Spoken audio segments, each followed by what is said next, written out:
خوش آمدید آپ سب کو ایک بار پھر کھلا باب رحمت کرم ہو گیا، بندگی میں یہ سر پھر سے خم ہو گیا، گلشن دل خوشی سے مہکنے لگا، اپنی قسمت کا تارا چمکنے لگا، ہر دعا کو ہے ایسا اثر مل گیا، ظرف سے بڑھ کے مانگا مگر مل گیا۔ ماہ رمضان مبارک کا باقاعدہ آغاز انشاءاللہ اہلیان پاکستان اب سے کچھ دیر بعد اپنے اپنے ظاہر شہروں کے اور مضافات کے وقت کے مطابق پہلا روزہ اختیار کریں گے انشاءاللہ۔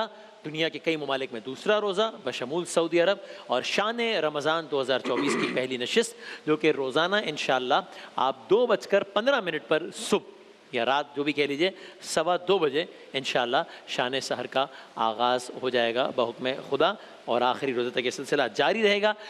سحر کے سیگمنٹ میں ایک کی نشریات میں ایک سیگمنٹ ہوتا ہے وظائف کے عنوان سے، جس کو آپ لوگ دیکھتے ہیں، بہت پسند کرتے ہیں، بہت فیڈ بیک آتا ہے، بہت سوالات آتے ہیں اس حوالے سے، رمضان میں بھی رمضان کے بعد بھی۔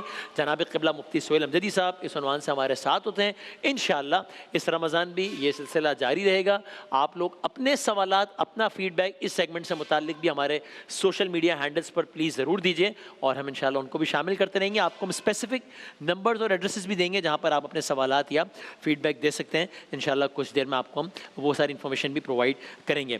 جناب قبلہ مفتی سہیل امجدی صاحب ہمارے ساتھ تشریف فرمائے۔ حضور السلام علیکم ورحمۃ اللہ۔ رحمۃ اللہ، کیسے ہیں؟ خیریت سے؟ آپ ٹھیک ٹھاک ہیں؟ رمضان کی بہت بہت مبارکباد۔ خیر مبارک ہو، اور آپ کو بھی بہت بہت مبارک ہو۔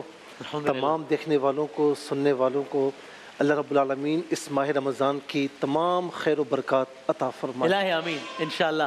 الحمدللہ ہماری ظاہر ایک رابطہ رہتا ہے، ملاقات ہوتی رہتی ہے، تو رمضان سے پہلے کے جو 1.5-2 مہینے ہوتے ہیں نا، اس وقت مسلسل ہماری بات ہو رہی ہوتی ہے کہ اب رمضان آ رہا ہے، اور دونوں کی ایک کیفیت ہوتی ہے۔ میں نے ان کو بتایا اور قبلہ نے مجھے بتایا تو اندازہ ہوا کہ کیفیت یہ ہوتی ہے کہ دل کی دھڑکنیں تھوڑی سی تیز ہو رہی ہوتی ہیں، کیونکہ بہرحال الحمدللہ بہت وقت ہو گیا، لیکن یہ اتنا بڑا ایک ذمہ داری اور پروجیکٹ ہے کہ جیسے وہ امتحان سے پہلے نہیں، وہ بچپن میں ایک نروسنس ہوتی تھی، وہ کم از کم مجھے تو بہت ہو رہی ہوتی ہے ایک، اور پھر امتحان ہے نا، کئی حوالوں سے جاگنا، روزہ، یہ وہ سب۔ بسم اللہ الرحمن الرحیم، صلی اللہ علیہ وآلہ وصحبہ وبارک وسلم۔ اچھا، جس کے ساتھ بیت رہی ہوتی ہے نا، اسی کو پتا ہوتا وہ ہے، یہ سمجھتا ہے کہ میرے ساتھ ہو رہا ہے، ہو سکتا ہے کہ اس کے ساتھ نہ ہو رہا ہو۔ لیکن جب دو محبت کرنے والے دو دوست ملتے ہیں نا، اور جب اپنی آپ بیتی ایک دوسرے کو سناتے ہیں، تو معلوم یہ ہوتا ہے، نتیجہ یہ نکلتا ہے کہ جو آپ کے ساتھ ہو رہا ہے وہ ہمارے ساتھ بھی ہو رہا ہے۔ بالکل ایسا ہوتا ہے، جو سین کا حال ہے وہی شین کا حال ہے۔ جی ہاں، جی ہاں۔ سو قبلہ میں چاہوں گا کہ ہم وہ وظائف کا یہ سیگمنٹ انشاءاللہ روزانہ جاری رہے گا۔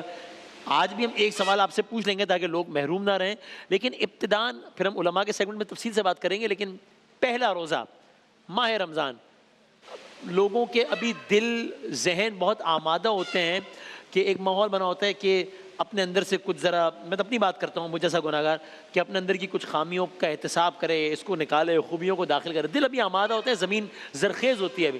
تو کوئی ایسی ٹپ، کوئی سجیشن، کوئی نصیحت کچھ کر جائیے کہ بھائی آئیڈیل موقع ہے، ابھی یہ عہد کر لو اور یہ کر گزرو۔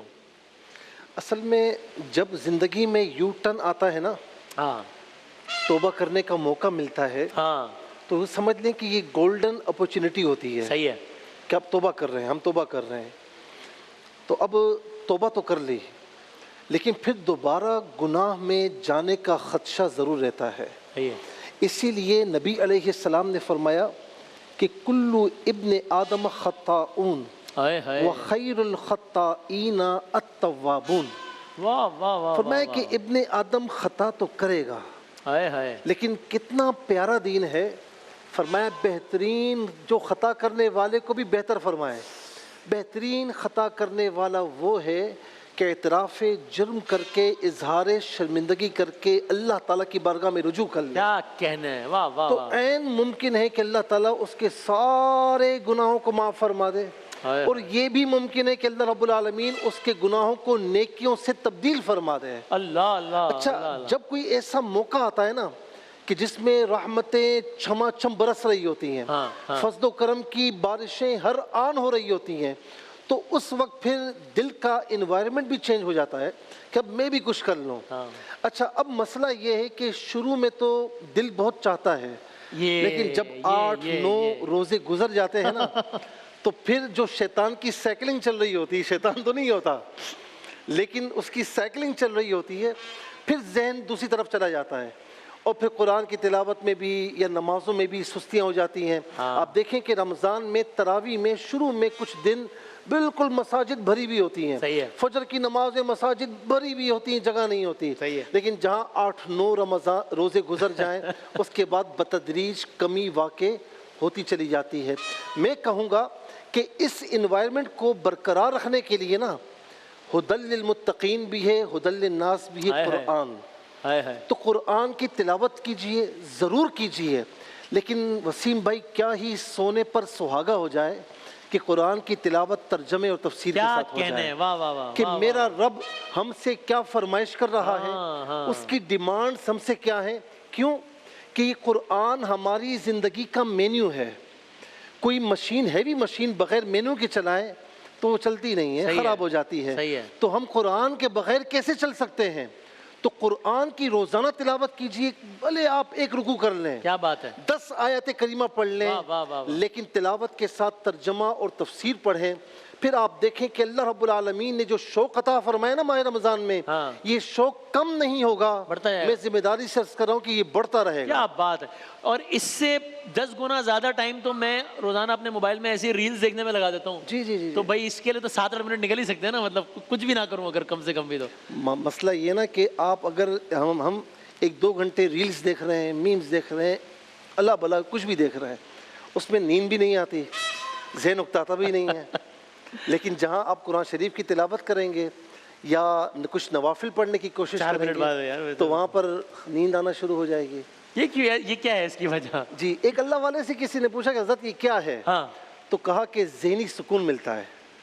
اچھا، اللہ کے نیک کاموں میں ذہنی سکون ہے، دل مطمئن ہو جاتا ہے، ٹھیک ہے نا۔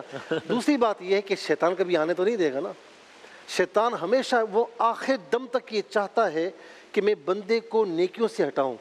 وہ تو بندہ ہوا ہے، جھگڑا ہوا ہے، لیکن میں نے کہا کہ وہ پورے سال جو اس نے سائیکل چلائی ہے نا ہمارے ساتھ، وہ اپنے اثرات چھوڑتی تو وہ چل تو رہی ہے، پیڈل نہیں چل رہا لیکن سائیکل کے ٹائر چل رہے ہیں، تو سائیکلنگ جاری و ساری کنٹینیو ہے۔ تو ہمیں اس کو روکنا ہے اور اس پر یوں سمجھنے قدغن لگانی ہے۔ تھوڑی سی کوشش کریں گے نا، تھوڑی سی کوشش کریں گے۔ میں آپ کو کہوں کہ ایک ہوتا ہے جسم کی مادی غذا، ٹھیک ہے، کھانا پینا ساری چیزیں، سونا، یہ بھی ہے۔ ایک ہوتا ہے روح کی غذا۔ ہم روح کی غذا کا اہتمام نہیں کریں گے نا تو روح مر جائے گی، پھر نہ آپ کو سچی بات سنائی دے گی، نہ نیک کاموں کا دل کرے گا۔ سم بکم عمی فہم لا یرجعون۔ اس روح کو مرنے نہ دیں، اس دل کی تر و تازگی کو پجمردہ نہ ہونے دیں۔ اور یہ کس طرح ہوگا؟ قرآن کی تلاوت ہوگی، اللہ کا ذکر ہوگا۔ اور میں آپ کو صحیح کہوں، میں نے ایسے لوگ دیکھے ہیں کہ وہ ایک دن وسیم بھائی قرآن کی تلاوت نہ کریں نا بے چین ہو جاتے ہیں۔ کیا بات ہے، ایک دن اگر وہ نوافل چھوڑ دیں یا نیک کام چھوڑ دیں، وہ کہتے ہیں میں چین نہیں آتا۔ کیوں؟ کہ ان کو مزہ لگ گیا۔ کیا بات ہے، تو جن کو اس عبادت کا مزہ لگ جائے تو وہ کبھی بھی اس کے بغیر، جس طرح کھانے کے بغیر ہمیں چین نہیں آتا، اسی طریقے سے عبادات کے بغیر اور نیک کاموں کے بغیر ہمیں چین نہیں آئے گا۔ تو ابتدا میں مفتی صاحب نے یہ ہمیں آپ سب کو یہ لیسن دیا ہے، اور میں اپنا تجربہ عرض کروں تو میں آپ دوستوں سے شیئر کر رہا ہوں۔ صرف نصیحت کرنے کا منصب تو ظاہر ہے مفتی صاحب کا، میں نصیحت پہ عمل کر لوں تو بڑی بات ہے۔ کہ جب میں نے علماء کے ہی مشورے پر تھوڑی سی باقاعدگی ترجمے کے ساتھ پڑھنا شروع کیا، شروع میں ایسا بھی ہوا کہ پتہ نہیں مطلب سمجھ میں آ رہا ہے نہیں آ رہا۔ میں نے یہ بھی ڈسکس کیا کہ سر وہ کچھ سمجھ میں آ رہا ہے، انہوں نے کہا آپ پڑھتے تو رہیے۔ آہستہ آہستہ تھنگس اسٹارٹڈ میکنگ سینس۔ اور اب وہ عالم ہے کہ کبھی کبھی آپ اندر حیران ہو جاتے ہیں کہ اچھا یہ لکھا ہے، ارے یہ بات قرآن میں لکھی ہے مجھے یہ نہیں پتا، ارے یہ بھی لکھا ہے مجھے یہ نہیں پتا، تو پھر مزہ آتا ہے۔ تو چلیں آئے ہم سب دعا کرتے ہیں۔ میں آپ لوگوں کی صفوں میں شامل ہوں، بہت پیچھے ہوں، اسی صف میں ہوں، لیکن کہ اللہ کرے کہ اس رمضان میں ہم قرآن کریم کو ترجمے کے ساتھ پڑھ سکیں۔ یہ فیل ہوا ہے کہ قرآن کی تلاوت آپ کریں ترجمے کے ساتھ، تفسیر کے ساتھ، لگتا ہے کہ قرآن ہم سے باتیں کر رہا ہے؟ بالکل صحیح، ایسے ہی ہمارے مسائل کا حل پیش کر رہا ہے۔ یہ کیا جی صحیح عجیب۔ سو اللہ کرے کہ ہم سب یہ حاصل کر سکیں۔ اب تو اتنی ایپس اور یہ سارا زمانہ آ گیا ہے، میں یہ ریکمینڈ نہیں کروں گا، سجیسٹ بھی نہیں، اپنا ایکسپیرینس بتاؤں کہ میرا خیال ہے کہ اب اگر اس طرز کی ایپس وغیرہ، ایک اسلام 360 ایک ایپ ہے، مجھے اس سے بڑی ہیلپ ملی۔ وہ آپ کو ریمائنڈر بھی دیتا رہتا ہے کہ آپ نے 5 دن سے قرآن نہیں پڑھا تو آپ چلے 3 آیات پڑھ لیے۔ جو آپ کو ایپ سمجھ میں آئے، ماڈرن ٹیکنالوجی کا سہارا لے لیجئے تو وہ میرا خیال ہے کہ بڑا ہیلپفل رہے گا اگر آپ مناسب سمجھے تو اس مشورے پہ عمل کیجئے. بس وقت ہمارا اجازت نہیں دے رہا مزید, لیکن میں چاہتا تھا ابتدائی نشست سے تو یہ بات بھی ہو جائے. میں قبلہ جلدی سے آج کے ہی سوال پہ آیا تھا تاکہ لوگ بالکل رہ نہ جائیں, محروم نہ ہو جائیں. تو یہ ایک سوال ہے کراچی سے خاتون کا کہ میرے سسرال والے اچھا رویہ نہیں رکھتے, میرے شوہر کو اکساتے رہتے ہیں, میں اپنی بات کی وضاحت بھی نہیں کر پاتی اور الزام مجھ پہ ہی آ جاتا ہے. تو کوئی ایسا وظیفہ بتائیں جس سے میں انہیں مطمئن کر سکوں. مختلف حوالوں سے اکثر لوگوں کا یہ مسئلہ ہے کہ میں کام بھی سب کرتا ہوں, یہ کرتا ہوں, لیکن جب مجھے باس بلاتا ہے وہ دوسرا سبقت لے آتا ہے, میں اپنی بات ایکسپلین نہیں کر پاتا. تو کئی لوگوں کا یہ مسئلہ ہے الگ الگ حوالوں سے, اس سے بتا دیجئے. اچھا, اب نمبر ایک مسئلہ یہ ہے کہ کہیں ایسا تو نہیں کہ آپ کو لگتا ہے. اچھا صحیح ہے. بعض اوقات ایسا ہوتا ہے نا کہ مجھے لگ رہا ہے کہ ہر کوئی میرا دشمن بنا ہوا ہے, ہر کوئی میرے خلاف لگا ہوا ہے. تو تھوڑا سا مائنڈ کو فریش رکھیں اور تھوڑا سا پوزیٹیوٹی پیدا کریں کہ نہیں کوئی بھی نہیں ہے میرے خلاف, کچھ بھی نہیں ہے, اللہ تعالیٰ بہتر فرمائے گا. اور دوسرا, جو بھی بات کسی سے کہیں خاص طور پر سسرال میں تلخ انداز نہ ہو. بعض اوقات چھوٹی سی بات اچھے انداز میں نہیں کی جاتی, اس کا رزلٹ بڑا عجیب و غریب آتا ہے. اور بعض اوقات بڑی بات آپ بہترین لہجے میں کریں, اس کا اثر بجائے غلط ہونے کے اچھا ہوتا ہے. تو جو بھی بات کریں اعتماد کے ساتھ کریں, سچی بات کریں. اللہ رب العالمین آپ کے اعتماد میں سچ میں برکتیں عطا فرمائے گا اور ان کی بھی مائنڈ آپ کے لیے پوزیٹیو ہو جائیں گے. دوسرا میں کہوں گا خاص طور پر ایسی جو ہماری بہنیں ہیں ان کی ساس سے, کہ ساس ہمیشہ یہ سمجھتی کہ میرے بچے کو اس نے اچک لیا ہے. یہ بالکل نہ سمجھیں, اس کا بھی حق ہے, آپ کا بھی حق ہے, اور شوہر کو چاہیے کہ درمیان میں برج کا کردار ادا کرے. میں ایک مثال آپ کو دوں گا. میرے پاس ایک خاتون آئیں اور انہوں نے کہا کہ میری جو بیٹی ہے نا, میرا جو داماد ہے وہ بہت اچھا ہے. ٹھیک ہے. میں نے کہا کیوں؟ کہا کہ ساری کمائی لا کر نا میری بیٹی کو دے دیتا ہے. اچھا دوسرے ہی لمحے کہتی ہے کہ میرا بیٹا بالکل بھی اچھا نہیں ہے. کیوں؟ اس نے سخت الفاظ استعمال کیے, بالکل اچھا نہیں ہے, غیرت سے آ رہی ہے. کیوں؟ اور ساری کمائی لا کر میری بہو کو دے دیتا ہے. وہی کام کر اسٹینڈرڈ. صحیح. اپنی بیٹی سمجھے. اور میں ان سے کہوں گا کہ ایک بڑا پیارا وظیفہ ہے, سورہ کہف آیت نمبر 10, بسم اللہ الرحمن الرحیم, ربنا آتنا من لدنک رحمتا وہیئ لنا من امرنا رشدا. ربنا آتنا من لدنک رحمتا وہیئ لنا من امرنا رشدا. نمازوں کی پابندی کے ساتھ فجر کی نماز کے بعد, عصر اور عشاء کی نماز کے بعد, یہ 3 نمازوں کے بعد 11 مرتبہ پڑھ لیں. اللہ تعالیٰ انشاءاللہ, اور کوشش کریں جو ہم نے کہا, اللہ رب العالمین انشاءاللہ آپ کے سسرال کو آپ کے لیے مکمل کمپلیٹ پوزیٹیو فرما دے گا. اس کا ترجمہ یہ ہے, اے ہمارے پروردگار, ہم پر اپنے ہاتھ سے رحمت نازل فرما اور ہمارے کام میں درستی کے سامان مہیا فرما. بڑی پیاری دعا ہے, انشاءاللہ پڑھیں گے, اللہ تعالیٰ بہتر فرمائے گا. اللہ ہے, جزاک اللہ. بہت نوازش. انشاءاللہ روزانہ یہ سلسلہ جاری رہے گا, وظائف کا مفتی صاحب سے اور گفتگو کا بھی انشاءاللہ. شان رمضان 2024 کا باقاعدہ آغاز ہو گیا ہے. آپ سب لوگ ہمارے ساتھ جڑے رہیے, ہم اپنی دعاؤں میں یاد رکھیے. سحر کے دسترخوان لگ چکے ہوں گے, کہیں ساری شاید ہو چکی ہو, کہیں بن رہی ہوگی.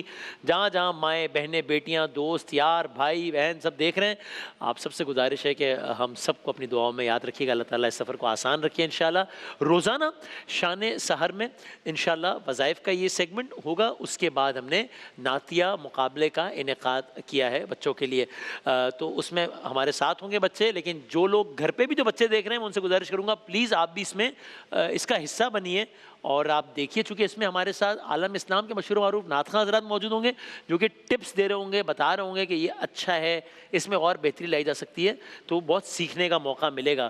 مجھے نظر بھی آ رہے ہیں جناب حاجی جناب قبلہ صدیق اسماعیل صاحب, کیا کہنے ہیں, وہ ہمارے ساتھ ہوں گے. جناب قبلہ فصیح الدین صاحب نظر آ رہے ہیں مجھے, سہروردی صاحب, عامر فیاضی صاحب تو دور سے بھی نظر آ جاتے ہیں, وہ بھی نظر آ رہے ہیں مجھے ماشاءاللہ. اور علماء کرام بھی نظر آ رہے ہیں, وہ بھی آگے سیگمنٹ میں آئیں گے. مفتی عامر صاحب یہاں کھڑے ہیں. تو انشاءاللہ ہم اس بریک کے بعد اپنے نعتیہ مقابلے کی پہلی نشست کرتے ہیں انشاءاللہ. جزاک اللہ.